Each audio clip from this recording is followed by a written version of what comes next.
Queria só enfatizar essa questão de nós termos hoje aqui conosco o Ivan, a Adriana, o Felipe e a Beatriz. Eles tiveram um toque de Deus de sair de São Paulo e vir aqui para o interior. E assim, às vezes a gente não entende, né, como é que Deus faz as coisas. E eles vieram para cá. Eles começaram uma microempresa de usinagem e hoje o Ivan e a Adriana estão aqui conosco. A Adriana procurou na internet e nos achou. Aleluia! Fomos encontrados. Glória a Deus por isso, sabe? E eu queria que vocês orassem por eles. Lembre-se, sabe, do Ivan. Lembre-se da Adriana, lembre-se da Beatriz, lembre-se do Felipe, sabe? Vamos orar para essa família, para que Deus possa prosperar, para que Deus possa expandir, para que realmente possam dar muitos frutos. Aleluia. E ao passo que nós intercedermos por eles, essa bênção venha sobre nós também. Aleluia. Sabe? Porque no final das contas, isso é igreja, é estarmos juntos, é estarmos, sabe, nos esforçando para que pessoas sejam alcançadas, e eles estão se doando. Obrigado, Ivan, obrigado, Adriana, obrigado, Beatriz. Você já viu que a Beatriz já disse: olha, eu canto, eu gostaria muito de cantar. Venha cantar. Amém. Há espaço para todos, e isso é bênção de Deus, porque olhando a Beatriz, nós queremos que todos os jovens e todas as crianças da igreja sejam abençoadas em nome de Jesus. Amém. O próprio nome já diz, né? Bênção, que assim seja. Bênção em nossas vidas, amém? Semana passada nós falamos sobre adoração. Estamos falando nesse mês sobre exercita-te, crescendo através das disciplinas espirituais, baseado no livro que eu li, que eu comentei para vocês que eu tinha 15 anos, de Richard Foster, Disciplina Espiritual, um livro que marcou época, porque ali ele tocava, naquela época, década de 80, ele tocava em princípios que muitas vezes nós esquecemos, como adoração, que falamos na semana passada. E quando nós tocamos no ponto de adoração, nós lembramos que se a adoração não fosse importante, o diabo não teria tentado trocar isso com Jesus. O diabo disse para Jesus: tudo isso te darei, se prostrando me adorares. Uma troca, uma mudança de autoridade. O diabo tentou Jesus, e olha que essa troca de autoridade ele tentou na terceira tentação e última tentação naquele momento, porque a primeira foi: faz que as pedras se transformem em pão. O diabo ele vai tentar na pressão, na nossa angústia, nos fazer afastar de Deus.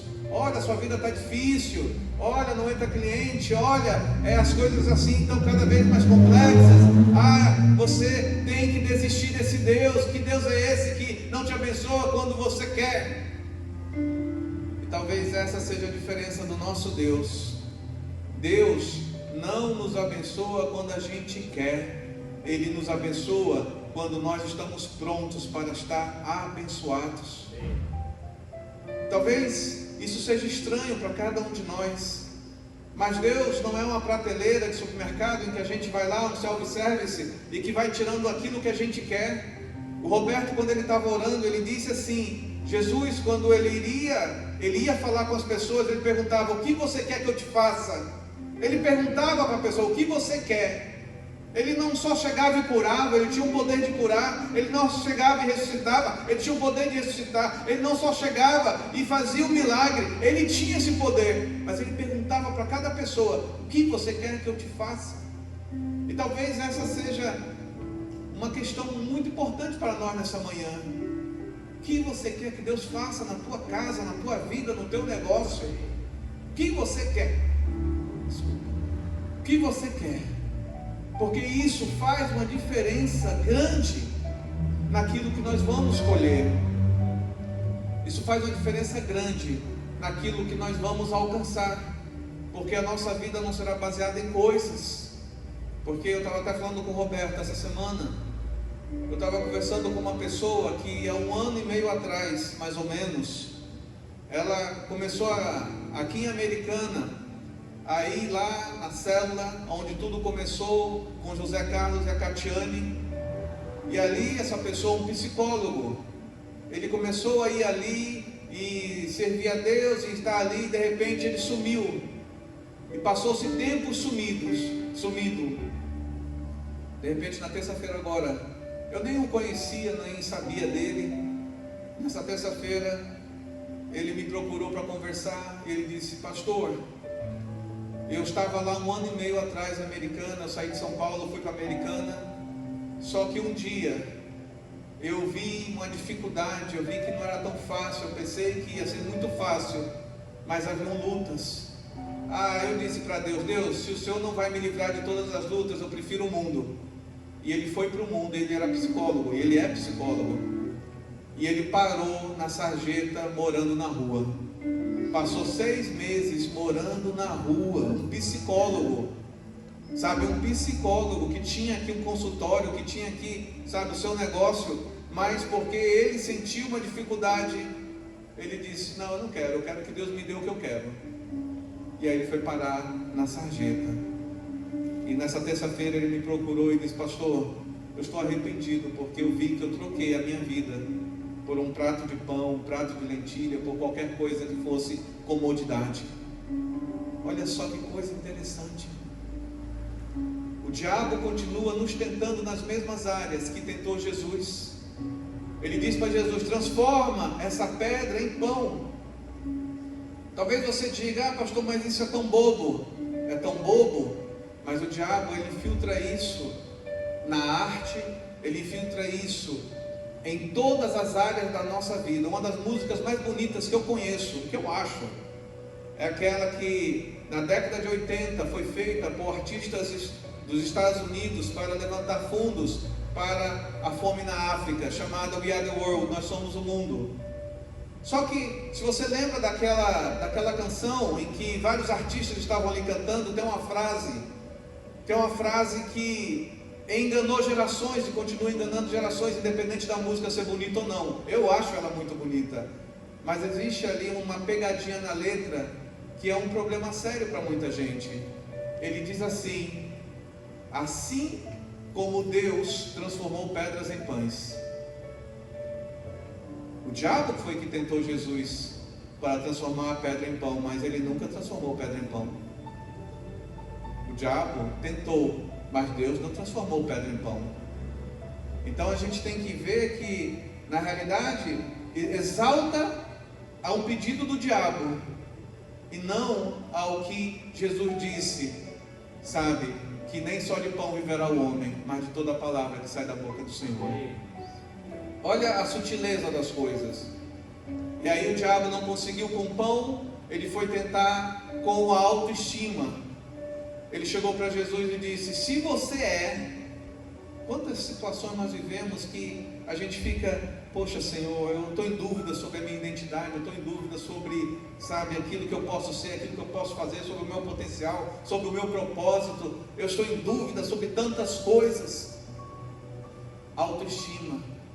O diabo tentou Jesus na autoestima e disse: se você é, sabe, então se joga lá embaixo, porque os seus anjos vão te guardar. E quantas vezes o diabo, ele nos coloca numa linha de pecado e diz: olha, vai, pode ir, não tem problema, você é forte, você é cristão, você não vai cair. E a gente vai tentar enfrentar o pecado da maneira que nós somos, a gente cai. José, quando ele estava diante de uma mulher que queria pegá-lo, que queria ele fugiu. Muitas circunstâncias das nossas vidas nós temos que fugir também. Muitas circunstâncias da nossa vida nós temos que dizer para o diabo não, e eu não vou ficar ali brincando de lutar com o pecado, brincando de lutar com o diabo, eu vou fugir, porque há circunstâncias em que a gente foge e há circunstâncias em que a gente repreende. E naquele momento José fugiu, e naquele momento Jesus repreendeu o diabo. E aí o diabo viu que não conseguiu, na necessidade, no pão, tocar em Jesus, nem na estima, nem na autoestima de Jesus conseguiu tentá-lo. E aí ele foi no ponto mais crítico, na adoração. Quantos deuses nós temos? Quantos deuses querem ser deuses ou foco das nossas vidas? Quantas coisas querem o lugar principal nas nossas vidas? Mateus 6,33 diz: buscai, pois, em primeiro lugar, prioridade, o reino de Deus e a sua justiça, e todas as outras coisas vos serão acrescentadas. A gente esquece que buscar em primeiro lugar, a gente esquece da prioridade de ter Deus diariamente em nossas vidas. Então, se ao amanhecermos Deus não é prioridade, é porque a gente já começa o dia com outras prioridades. Por isso a importância da gente entender disciplina espiritual. A adoração é algo diário, a adoração é algo contínuo, a adoração é algo que nós temos que nos esforçar a buscar a Deus diariamente. A buscar a Deus diariamente, porque há circunstâncias nas nossas vidas que nós não temos respostas e que nós não temos como resolver. Somente Deus pode resolver. Há coisas que nós não temos controles, não temos como resolver, mas Deus pode resolver. Um dos versículos que eu mais amo na Bíblia é Provérbios 3,6. Provérbios 3,6, ele diz assim: reconhece o Senhor em todos os teus caminhos, e Ele endireitará as tuas veredas. Reconhece o Senhor, é prioridade, é foco, é adorar a Deus. O diabo não conseguiu vencer Jesus nem na adoração, porque Jesus disse que o Senhor te repreenda. Adorarás somente ao Senhor, sabe? Adorarás somente ao Senhor. E é isso que nós temos que lembrar quando nós falamos de adoração. Quando nós falamos de adoração, o nosso foco, o nosso único Deus é o Senhor Jesus, se não há outro. Então, aqui nesse mês, nós estamos com um tema no ano, chamados para permanecer. Esse é o tema do ano em que a gente está seguindo.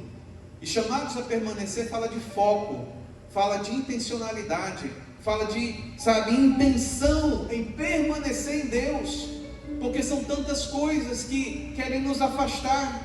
Essa semana eu estava falando ali com o Roberto, uma pessoa me procurou e disse assim: pastor, eu tive um problema no meu trabalho, e esse problema no meu trabalho, ao invés de me fazer voltar para Deus, me fez afastar de Deus. Passei 5 meses desviado, 5 meses desviado, e eu só voltei porque o Espírito Santo estava me incomodando, e de repente aconteceu uma coisa em que eu ia perder a vida. Eu cheguei próximo da morte, e quando eu estava chegando próximo da morte, eu me senti que nem Jonas. Eu sei porque eu estou chegando próximo da morte, eu estou fugindo de Deus. E essa pessoa, 5 meses depois, ela decidiu se arrepender e voltar para Deus novamente. Mas isso pode acontecer com qualquer um de nós. Qualquer um de nós pode, fraquejar na fé. Qualquer um de nós pode se sentir desmotivado, pode olhar para os lados e dizer: poxa, mas está faltando pessoas. Cada pessoa está numa luta, você está numa luta, nós estamos em lutas. Mas isso não tem que ser uma adoração para nós, ao ponto de nos tornarmos centrados nesse novo Deus. Muito pelo contrário, temos que nos voltar ao Deus da palavra, ao Deus da Bíblia, aquele que é todo poderoso, aquele que é general de guerra, aquele que cura, aquele que sara, aquele que faz milagres, e voltarmos para Ele e dizer: Senhor, Tu és o dono da minha casa, Tu és o dono do meu negócio, Tu és o dono da minha vida, e é o Senhor que eu vou adorar. É isso, uma atitude de identidade, uma atitude de posicionamento. Precisamos nos posicionar diante de Deus, porque o diabo quer que assumamos outras posições, quer que assumamos outros desejos, outras coisas. E o diabo quer a nossa adoração. Ele quer que nós deixemos de adorar a Deus e o adoremos. Por isso essa questão de adorar a Deus é tão importante. Por isso essa questão de adorar a Deus é fundamental. E hoje nós vamos estar falando sobre a questão de meditar na palavra do Senhor. Meditar na palavra do Senhor. E meditar é algo bem interessante. Eu estudando essa semana para essa mensagem, e eu estava procurando todas as referências sobre meditar, meditação e tudo relacionado a isso. E sempre eu começo pela origem bíblica. E na origem bíblica há duas palavras em hebraico para a palavra meditar. Uma é Hagá e outra é Siá. E a palavra Hagá, que é a mais utilizada, ela toca em pontos bem sensíveis da língua portuguesa ou da própria língua materna dela. E ela fala que a palavra meditar é sussurrar, fazer um som baixo e contínuo, falar em voz baixa, murmurar. Eu disse, que interessante, murmurar, porque nós temos uma visão negativa de murmurar. A gente não olha de olhos positivos a palavra murmurar. Só que a palavra murmurar quer dizer falar em voz baixa, falar, num tom bem suave. Mas a questão aqui é que a palavra Hagá, ela quer trazer um princípio bem interessante para nós. Quando você começa a meditar na palavra de Deus, tudo vai vir na tua mente, todas as distrações vão vir na tua mente. Você já parou para começar a ler a Bíblia, começar a orar, ou começar a fazer uma coisa relacionada a Deus, e de repente vem aquele pensamento, o celular toca, alguma coisa faz barulho, alguma coisa cai, e você se distrai? Parece que é um ataque do inferno para te distrair daquele momento em que você está focando. E então é isso que a palavra quer dizer. Para você sair do meditar a palavra, ou se focar em Deus, para qualquer outra coisa, se tornar uma murmuração, de reclamar, de se preocupar, de se afastar do Senhor, é um pulo. É um instante. Por isso que há muita dificuldade em orar. Por isso que há muita dificuldade em parar para ler a Bíblia. Por isso que há muita dificuldade para você pegar a Bíblia e você começar a ler e ficar ali focado naquela leitura. E aí você diz, então, o que é meditar? Meditar é quando você intencionalmente, olha que eu estou falando essa palavra várias vezes, intencional. Você domina a tua carne, você domina a tua mente, você diz, eu vou ler a Bíblia e vou pensar nesse versículo. Por isso que os salmistas, eu gostaria que você abrisse lá a sua Bíblia, em Salmos capítulo 1. Salmos capítulo 1, é onde essa palavra, ela aparece, em alguma das vezes. E essa palavra diz assim, Salmos capítulo 1, verso 1 em diante. Bem-aventurado o homem que não anda no conselho dos ímpios, não se detém no caminho dos pecadores, nem se assenta na roda dos escarnecedores. Antes, o seu prazer está na lei do Senhor, na Bíblia, e na sua lei medita, olha a palavra meditar aqui, medita de dia e de noite. Olha que interessante esse versículo, ele começa a mostrar a influência. Bem-aventurado, feliz,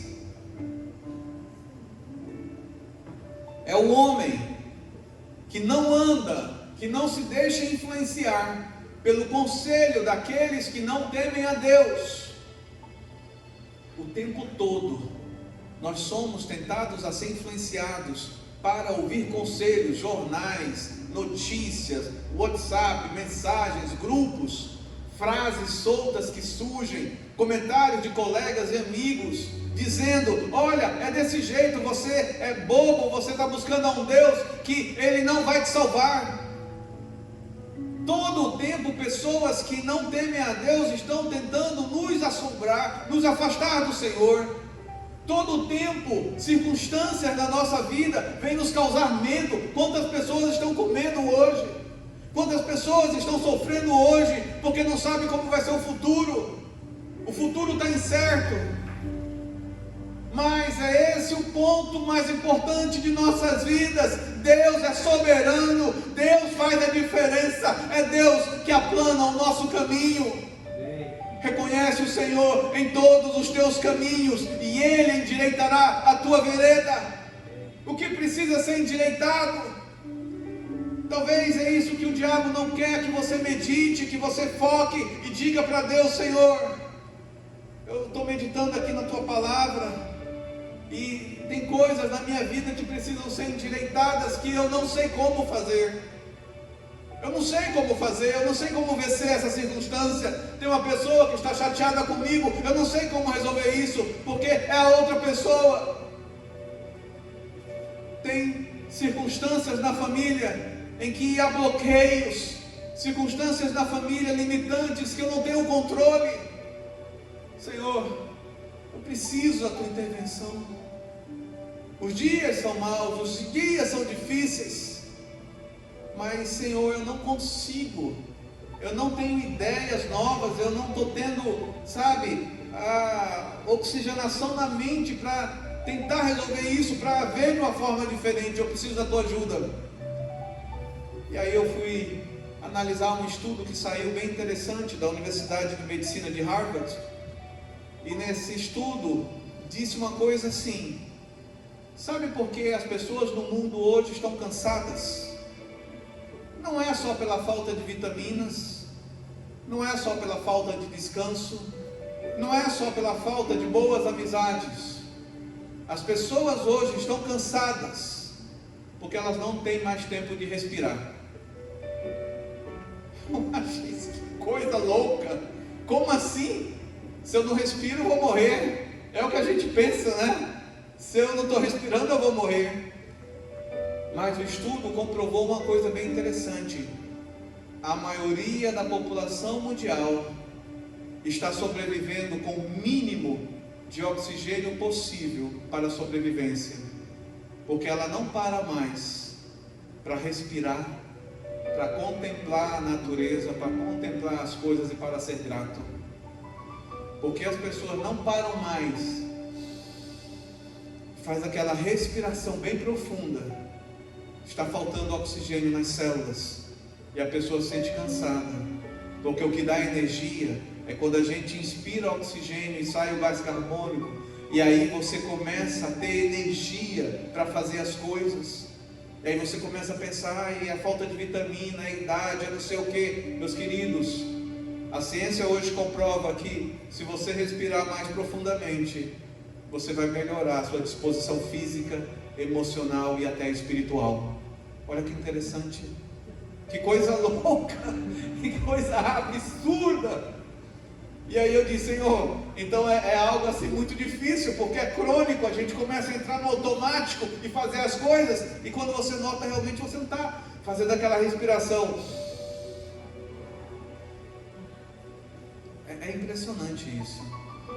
Aí eu fui checar uma coisa sobre atletas de alta performance. A gente joga vôlei nos domingos à noite. Aí nesse jogo, muitas vezes a gente erra muito, e erra muito porque a gente afoba, né? Você quer chegar logo e fazer, dar o saque, fazer as coisas.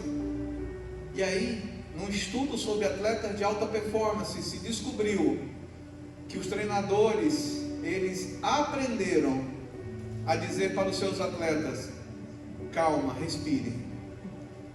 Não é ilógico, porque se é um atleta, ele já respira. Mas é porque é uma tendência nossa de entrar no automático, até mesmo na competição, e ir somente com aquele oxigênio suficiente para a gente não morrer, mas não com o oxigênio suficiente para a gente superar as nossas limitações. Como vencer, como sacar, como correr, como nadar. Respire, respire. E meditar é como se fosse respirar. Quando a gente fala em meditar a palavra de Deus, é a gente ter aquele momento em que eu vou me desligar e eu vou pegar esse versículo, exemplo: o Senhor é meu pastor e nada me faltará. Eu li esse versículo, eu não vou só ficar com esse versículo na leitura, eu vou parar agora 1 minuto, que seja 1 minuto. Ai pastor, 1 minuto é muito, que seja 30 segundos. Você já notou que para nós o tempo está ficando cada vez mais complicado? Porque a gente está tão afobado que nem respira e nem administra bem o tempo. Quando você viu, o tempo já voou, você não fez nada, você está se sentindo culpado porque faltou aquilo e aquilo. É nesse momento que você tem que puxar o freio de mão da tua vida, entrar no banheiro, entrar numa sala, entrar num quarto, entrar no escritório, dobrar os teus joelhos e dizer: Senhor, me ajuda a acalmar. Calma, respira, medita na palavra. O Senhor é meu pastor e nada me faltará. Hoje o Senhor é o meu pastor? Sim, Senhor, hoje Tu és o meu pastor. Não deixe que nada nesse dia entre no Teu lugar como Senhor na minha vida. A Tua palavra diz que nada me faltará. Senhor, eu estou vendo que tem essa conta para pagar, tem essa meta financeira para alcançar, tem essas contas, esses boletos, tantas coisas, Senhor. Senhor, o Senhor é meu pastor e nada me faltará. Não vai faltar o recurso, não vai faltar a provisão, não vai faltar aquilo que é necessário para que o milagre aconteça. E você começa a meditar nisso, na palavra, porque há várias formas de meditar, mas a meditação segundo a Bíblia é aquela que você medita a Bíblia, a palavra, porque senão você vai remoer, e da meditação para a murmuração, reclamação, para você começar a se sentir pressionado pela vida, começar a se sentir pressionado, afogado, sabe, pelas pressões, por ansiedades, por angústias. É muito rápido. É muito rápido. Por isso que algo que a gente deve sair hoje aprendendo: quando você se sentir cansado, quando você se sentir oprimido, é o momento de você dizer para você mesmo: pare, respire e ore ao Senhor. Ore ao Senhor, respire, porque você vai ver que essa oxigenação física e a oxigenação espiritual, que é a oração, orar é oxigenarmos a nossa vida espiritual para os desafios da vida. Quando a gente só lê a Bíblia, a gente não tira um minuto para meditar, para pensar, para, sabe, expandir aquela leitura na nossa mente, ou falar conosco. Sabe, quantas pessoas andam caminhando, falando consigo próprio? Isso é uma forma de meditação. Mas muitas vezes você está falando consigo próprio, cobranças, julgamentos, ameaças, sabe, tentando abandonar tudo, tentando desistir, tentando, enquanto a meditação segundo a Bíblia, meditar a palavra de Deus, é você meditar na palavra do Senhor, que diz assim: o Senhor, sabe, é o meu pastor e nada me faltará, aquele que habita no esconderijo do Altíssimo, a sombra do Onipotente descansará. É aquele momento em que a gente diz: Senhor, eu quero entrar agora, ó Pai, na Tua sombra. Eu quero entrar agora no esconderijo do Altíssimo, para eu poder, Senhor, descansar, porque eu estou tentando descansar de várias formas. Eu estou tentando com a minha força do meu braço, eu estou tentando com o meu argumento, com meus diplomas, eu estou tentando com o meu conhecimento, mas não está dando certo, porque há coisas que é só Deus que pode tocar no outro. Há coisas que é só Deus que pode entrar lá no coração de uma pessoa e fazer aquela pessoa te devolver o que roubou, te pagar o que deve, sabe, que ela possa te restituir aquilo que ela fez, mas muitas vezes ela não está nem aí, e às vezes a gente desiste, fica com aquela tristeza, lembrando daquela pessoa de forma negativa. Mas a palavra do Senhor, eu vou repetir de novo esse versículo, Provérbios 3,6: reconhece o Senhor em todos os teus caminhos, e Ele endireitará a tua vereda. A tua vereda é um filho que está frio na fé. A tua vereda que precisa ser endireitada é uma pessoa que te enganou nos negócios. É uma pessoa que colocou um abismo na família e criou uma dissensão, e criou uma disputa, e criou uma briga irreconciliável muitas vezes. Aquela situação em que às vezes as pessoas esperam demais de nós. Quantas pessoas esperam demais de nós? Ah, mas é você, eu pensei que você nunca faria isso. Quantas pessoas estão decepcionadas umas com as outras? Poxa, pastor, eu pensei que o senhor nunca faria isso. Mas a gente é carne, a gente está no processo de amadurecer, a gente está no processo de, crescer, e muitas vezes nesse processo de crescer, nós vamos tomar decisões erradas, nós vamos entrar em caminhos que são equivocados, não moralmente equivocados, mas aquela circunstância em que você toma uma decisão, e essa decisão aconteceu errada porque você não apurou direito os fatos, você não olhou direito a circunstância e você errou. Quantas vezes isso pode acontecer? Eu me lembro de um casal de missionários há décadas atrás. Eles estavam evangelizando lá em Petrópolis, no Rio de Janeiro. Naquela época ainda se andava de charrete, e aquelas duas missionárias estavam naquela charrete andando, evangelizando as pessoas, e ninguém queria falar com elas. E passou-se o tempo e ninguém queria falar com elas. O pessoal, quando elas chegavam sorrindo, as pessoas viravam a cara para elas, tipo com nojo delas. Até que um dia elas estavam conversando com um homem de rua, e aquele homem de rua estava ouvindo as palavras dela. E aí elas falando: olha, não sei o que acontece nessa cidade, as pessoas não querem falar conosco.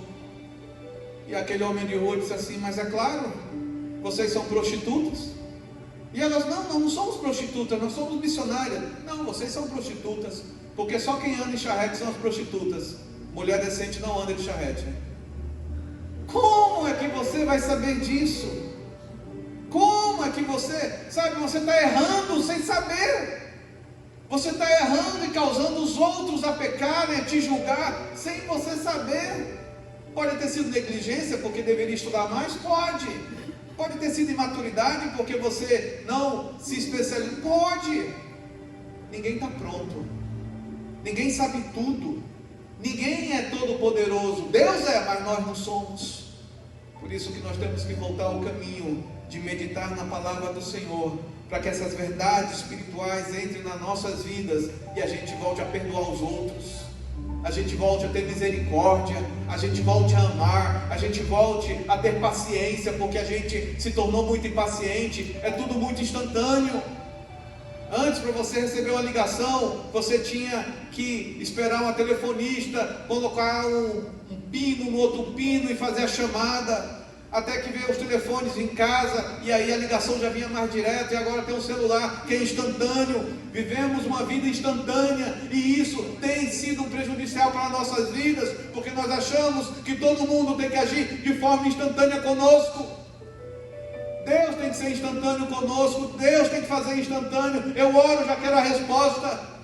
Eu oro e digo: Senhor, faz, e eu tenho que olhar o WhatsApp e ver se Deus já respondeu. Meus queridos, não é assim, é um processo. Quantas pessoas perdem bênçãos e milagres porque recebem a bênção na hora errada? A Bíblia diz em Provérbios: a herança tomada antes do tempo, no fim não será boa. No fim não será boa. Há tempo para todas as coisas. Eclesiastes capítulo 3. Há tempo para todas as coisas. Mas se nós não tivermos um tempo intencional com Deus, no nosso devocional, para meditarmos na palavra de Deus, nós iremos atrás do conselho dos ímpios. Nós vamos ouvir pessoas que não temem a Deus. Nós vamos nos assentar no caminho dos pecadores. Aliás, não se detém no caminho dos pecadores. Sabe, quantas vezes você está andando em algum lugar e aquela: fulano, quanto tempo vem aqui? Rapaz, olha, porque hoje não tem mais nem revista pornográfica, tudo é digital.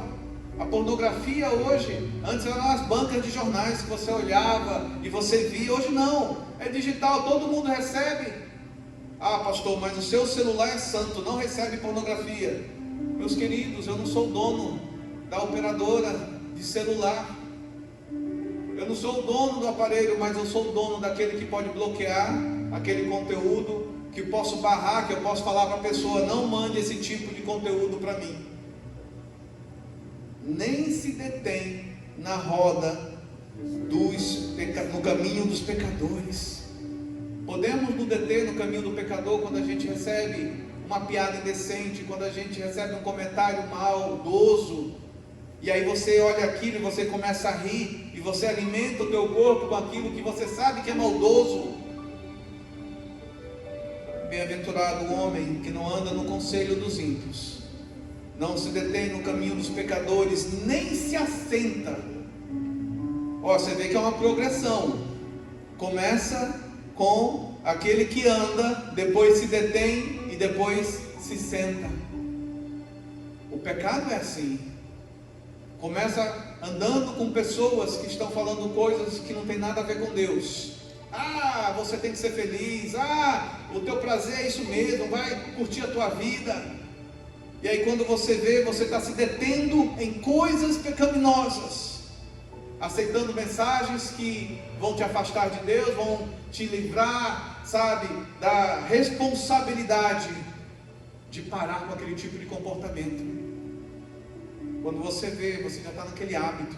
Quando você vê, você já está praticando aquilo. Quando você vê, você acha que você tem o direito de fazer aquilo, até o ponto que quando você vê, você se assenta, você já senta para conversar sobre aquelas coisas, já se senta para falar daqueles temas que são antibíblicos, e aquilo não te faz mais mal, aquilo não te constrange mais, aquilo não te dá mais temor do Senhor, você naturalmente recebe aquilo.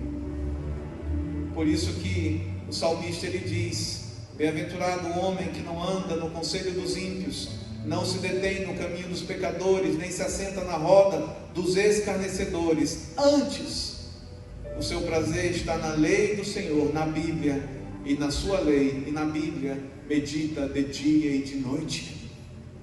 Meus queridos, querem mudar a vida nossa, quer mudar a sua vida? Comece a meditar mais na palavra de Deus. Pare de pensar naquela piada que te contaram, naquele conto que te contaram, naquela imagem que te passaram. Pare de se focar naquilo e se volte para a Bíblia, porque a Bíblia vai te curar desses pensamentos, a Bíblia vai te curar desse desejo desenfreado, a Bíblia vai te tocar de tal forma que o Espírito Santo vai te constranger a pedir perdão por teus pecados e dizer: Senhor, eu quero a tua palavra, eu quero santidade. E aí quando você vê, você vai poder entender que reconhecendo o Senhor em todos os teus caminhos, Ele vai aplanar as tuas veredas, principalmente aquelas que você não tem controle, aquelas que se tornaram um problema, um peso hoje na tua vida, e você não sabe como resolver. Então eu queria que esse versículo ficasse na tua mente, que você meditasse nele, que você pensasse em cada coisa hoje que te prende, que te freia, que te dá dor, que te cansa, que te estressa. Coloca diante de Deus, coloca diante de Deus, porque é Deus que pode mudar a tua sorte, em nome do Senhor Jesus. Vamos ficar de pé e vamos orar.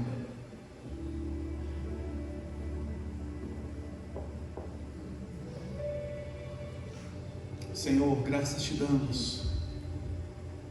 damos, ó Pai, por tua palavra. Graças te damos, Senhor, porque meditar na tua palavra nos cura, meditar na tua palavra nos restaura força, meditar na tua palavra, Senhor, nos traz sabedoria, nos traz entendimento, nos traz, ó Pai, disposição para corrigir coisas que podemos corrigir, nos dá disposição para enfrentar situações difíceis, como, ó Pai, se encontrar com pessoas que nos fizeram mal, que nos devem, ou que de alguma forma foram mal para nós. Senhor, nós não queremos ficar nos desviando de caminhos para nos desviarmos daquelas pessoas. Nós não queremos, Senhor, ficar evitando aquele familiar, nós não queremos ficar evitando aquele vizinho, nós não queremos, ó Pai, continuar em briga com nossos filhos, nossos familiares, nossos cônjuges.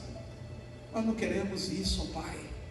Senhor, nos ensina a meditar na Tua Palavra, para que possamos amadurecer a nossa capacidade emocional de resolução de problemas, para que a nossa confiança espiritual em Ti nos dê força para tomar decisões sábias. Senhor, guarda o nosso caminho, nos direcione, nos enche do Teu Espírito, as Tuas promessas aqui, Senhor, há promessas Tuas nesse lugar, que se cumpram as promessas, ó Pai. Oh Pai, todos nós somos alvos de palavras proféticas, Senhor, que se cumpram as promessas. Oh Deus, que não olhemos para o lado, que não olhemos para a falta, que não olhemos, ó Pai, para a nossa estima, mas olhemos para Ti, Senhor, e possamos adorar unicamente ao Senhor, meditando intencionalmente na Tua Palavra, para que a nossa boca não tenha murmurações, reclamações, mas somente aquilo, ó Pai, que vai nos edificar e curar as nossas vidas, em nome do Senhor Jesus. Amém e amém. Você pode aplaudir ao Senhor. Glória a Deus. Glória a Deus. E como última oração, estenda suas mãos e vamos orar. Que o amor do Pai, a comunhão do Filho, as doces consolações do Espírito Santo estejam sobre nossas vidas, nossas casas, nossas famílias, no decorrer de toda a semana, e que possamos meditar na Tua Palavra, Senhor, em nome de Jesus. Amém e amém. Que Deus te abençoe. Tenha um excelente domingo. Fale uns com os outros, se cumprimentem e que tenham um dia de paz, em nome de Jesus. Somos uma igreja viva, um povo acolhedor, uma comunidade de discípulos de Jesus que o ama, o adora e busca obedecê-lo. Queremos tornar a palavra de Deus conhecida a todos, para que o seu amor e salvação transforme vidas e corações. O anseio por servir faz parte da nossa maneira de viver e é expresso em inúmeros dos nossos projetos e iniciativas. Queremos ver o reino de Deus se expandir em todos os lugares, por isso não medimos esforços para pregar o Evangelho no templo, nas casas, nas comunidades, nas ruas, nas escolas, em São Paulo, no interior, no sertão, no Brasil, no mundo e até os confins da terra. Sabemos que formosos são os pés daqueles que anunciam o Evangelho. Entendemos o quanto o amor de Deus se materializa suprindo as necessidades dos vulneráveis e dos necessitados. Portanto, colocamos nossos ministérios, talentos, dons e recursos para servir em projetos sociais nos mais diversos lugares. Imigrantes, refugiados, pessoas em situação de rua, mulheres em situação de vulnerabilidade, crianças, adolescentes e tantos outros públicos são atendidos, recebidos nas incontáveis ações de socorro e acolhimento da nossa comunidade. Vivemos para sermos sal e luz nesta terra. Somos uma verdadeira família e queremos ter a nossa porta aberta para receber todos aqueles que querem desfrutar da transformação que o amor de Deus e o poder da sua palavra traz. Ansiamos também por ver lares formados e que funcionam governados pela paz, pela alegria e pela justiça que faz parte do reino de Deus.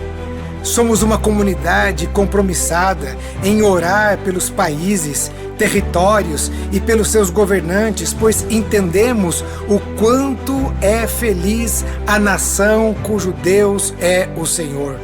enviar missionários e apoiar iniciativas de proclamação do Evangelho e da transformação que ele faz, isso pulsa o nosso coração. Nossa visão é acolher as pessoas para ensiná-las a viver como discípulos de Jesus, e para isso proclamamos a palavra de Deus. Ele, o Senhor, amou o mundo de tal maneira que enviou o seu único Filho para que todo aquele que nele crê não pereça, mas tenha a vida eterna. Essa é a mensagem que amamos. Esse é o Evangelho que cremos. Essa é a verdadeira e única razão de sermos simplesmente igreja. Sejam bem-vindos à Igreja Batista do Povo.